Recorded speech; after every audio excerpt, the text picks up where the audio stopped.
मानना पड़ेगा, आप शहर की सबसे सुंदर लड़की को ब्याह कर ले आई है अपने बेटे के लिए। अच्छा।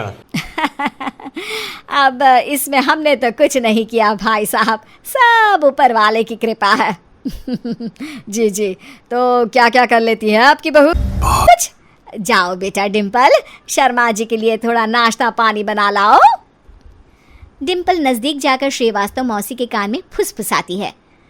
मम्मी जी, नाश्ता बनाना तो नहीं आता, सिर्फ पानी ले आओ।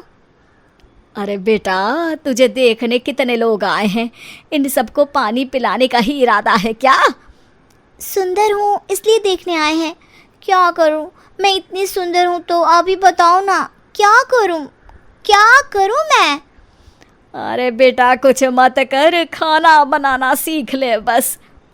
श्रीवास्तव मौसी के लिस्ट में सुंदरता सबसे ऊपर आती थी और उन्हें उसी का फल मिला। उनके बेटे अशोक ने एक दिन माँ से शिकायत की। माँ, कैसी बहू ढूंढ कर लाई हो? मैं शाम को थक हार कर घर लौटता हूँ तो मुझे कहती है आज पेडिक्योर करना है, करवा दोगे? अरे जबकि दिन भर काम करके पाँव मेरे थके थे।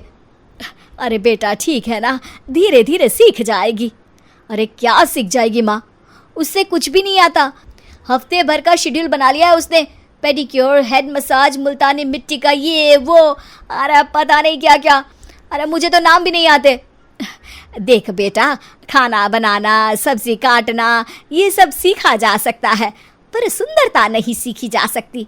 इतनी सुंदर बहू मिली है, फिर भी तू खुश नहीं है, कैसा बेटा है तू? श्रीवास्तव मौसी का मानना था कि समय रहते बहू सब सीख जाएगी, पर मिस गाजियाबाद से शादी कराने के बाद घर का जो नाम हुआ है वो ज़रूरी है। अरे सबकी बहू खाना बना लेती है, हमारे घर में तो काम वाली दीदी भी है, पर हमारे घर में जितनी सुंदर बहू है ना, उतनी किसी के घर में नहीं। ऐसा श्रीवास्तव मौसी सबको कहती रहती। फिर एक दिन वो हो गया जो नहीं होना चाहिए था। डिम्पल को पिंपल हो गया। डिम्पल घर में छुपी बैठी थी, पर ऐसी खबर छिपती कहाँ है। शर्मा जी घर में अपने बेटी की शादी का न्योता देने आए तो उन्होंने पूछ लिया, अरे आज आपकी बहू नहीं दिख रही? हाँ, वो ना थोड़ा काम में बिजी है, आती ही होगी। और इतने में डिम्पल सही में किसी काम से वहाँ आ जाती है। बस शर्मा जी की नज़र पड़ जाती है डिम्पल के पिंपल पर, जो उन्हें चांद पे दाग जैसा लगता है।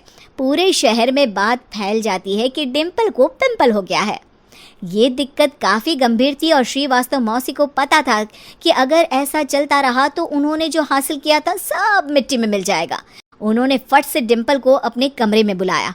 अरे बेटा, शर्मा जी के बेटे की शादी 1 हफ्ते में ही है, हमें उससे पहले ही तुझे वापस सुंदर बनाना पड़ेगा। तू बता, तुझे मेकअप के लिए क्या क्या चाहिए?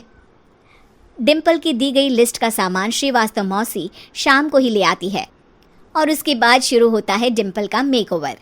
1 हफ्ते में सारे क्रीम्स पाउडर टेस्ट हो चुके हैं और डिम्पल और श्रीवास्तव मौसी रेडी हो जाते हैं शर्मा जी के बेटे की शादी के लिए। शादी के दिन डिम्पल बहुत सुंदर लग रही थी। श्रीवास्तव मौसी को उम्मीद थी कि बस अब तो हर जगह वो और डिम्पल ही छाए रहेंगे, चाहे शादी किसी की भी हो।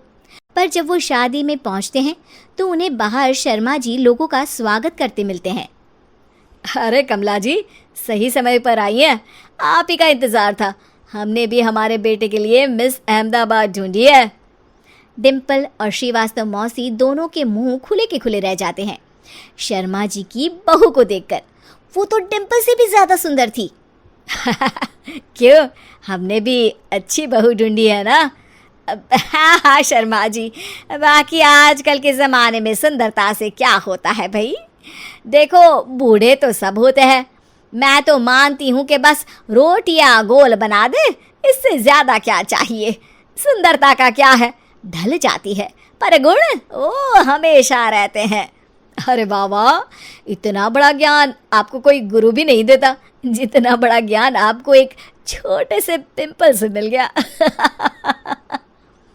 अगले दिन जब अशोक डिम्पल से बात कर रहा होता है, कल शादी में मिस अहमदाबाद के बाद सब मिस गाजियाबाद यानी तुमको ही देख रहे थे। क्या करूं, मैं इतनी सुंदर हूं तो आप ही बताओ, क्या करूं?